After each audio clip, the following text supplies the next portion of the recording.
ఒక ఓటమి జీవితాన్ని నిర్ణయించదు. స్టూడెంట్స్, పరీక్షల్లో ఫెయిల్ అయ్యారని ఆత్మహత్య చేసుకోవడం అనేది చాలా బాధాకరమైన నిర్ణయం.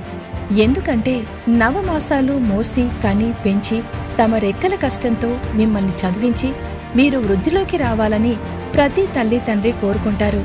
ఇక టీచర్స్, తల్లిదండ్రుల తర్వాత మన జీవితంలో అత్యంత ముఖ్యమైన పాత్రను పోషించేది నిజం చెప్పాలంటే టీచర్సే. ఎందుకంటే మనకు సరైన బాటను చూపించేది టీచర్స్. చదువు చెప్పి ఏది మంచి ఏది చెడు ఇవన్నీ నేర్పిస్తారు. మాతృదేవోభవ, పితృదేవోభవ, ఆచార్య దేవోభవ అని ఊరికే అనలేదు కదా. తమ విద్యార్థులు వృద్ధిలోకి రావాలని ప్రతి ఒక్క టీచర్ కోరుకుంటారు. గొప్ప స్థాయికి ఎదిగిన స్టూడెంట్ని చూసి ఎంతో గర్వపడతారు. ఇంతగా మిమ్మల్ని గైడ్ చేసే మీ పేరెంట్స్, టీచర్స్ మీ వెనకాలన్నప్పుడు అసలు పరీక్షలో ఫెయిల్ అయ్యా అన్న భయం దేనికి? జీవితం అనేది ఒక పెద్ద పుస్తకం లాంటిది. అందులో పరీక్షలు అనేవి కేవలం కొన్ని పేజీలు మాత్రమే. ఒక పేజీలో తప్పు రాస్తే మొత్తం పుస్తకాన్ని చించేస్తారా? లేదు కదా. పరీక్షలో అనుకున్న మార్కులు రాకపోయినా అది మీ విలువను, సామర్థ్యాన్ని ఎంత మాత్రం తగ్గించదు. వైఫల్యం అనేది విజయానికి తొలిమెట్టు. ఎంతో మంది గొప్ప వ్యక్తులు ఎన్నోసార్లు ఫెయిల్ అయ్యి గొప్ప స్థాయికి ఎదిగారు. అందుకు నిదర్శనం థామస్ ఆల్వా ఎడిసన్. ఈయన ఎన్నిసార్లు ప్రయత్నిస్తే ఒక బల్బును కనిపెట్టాడో ఆలోచించండి. ఇలా చెప్పుకోవడానికి మనకు ఎంతో మంది ఎగ్జాంపుల్స్ గా ఉన్నారు. మన ఫ్యామిలీ అనేది ఒక చెస్ బోర్డ్ లాంటిది.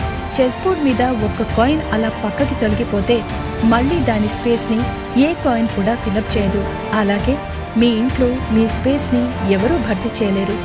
ఆత్మహత్య అనే పాడు ఆలోచన మీ మదిలోకి వచ్చినప్పుడు వెంటనే మీ టీచర్స్ని గాని మీ తల్లిదండ్రులతో కానీ మీ బాధను షేర్ చేసుకుంటే ఏదో ఒక పరిష్కారం తప్పకుండా దొరుకుతుంది.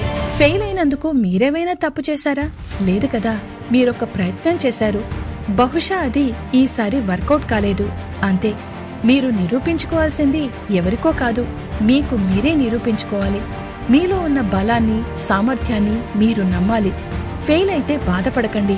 ఎక్కడ తప్పు చేశామా అన్నది బాగా ఆలోచించి తెలుసుకోండి. ఆ తప్పు నుంచి ఒక గుణపాఠాన్ని నేర్చుకోండి. మళ్ళీ ప్రయత్నించండి. తప్పకుండా సక్సెస్ అవుతారు. అంతేగాని దేవుడిచ్చిన అద్భుతమైన వరం మానవ జన్మ. ఆత్మహత్య అనే పిచ్చి ఆలోచనతో మీ తల్లిదండ్రులకు కడుపు కోతను మిగిల్చకండి. మీకు విద్యాబుద్ధులు నేర్పిన మీ టీచర్లకు బాధను మిగిల్చకండి. ఆత్మహత్య చేసుకోవడానికి ఎంతో ధైర్యం కావాలి. ఆ ధైర్యంలో మీకు 1% ఉన్నా ఖచ్చితంగా మీరు సక్సెస్ఫుల్ పర్సన్ అవుతారు. గుర్తుంచుకోండి. Be positive, do positive and think positive. Mancherial radio, మన city radio. Stay tuned. Download the app from play store.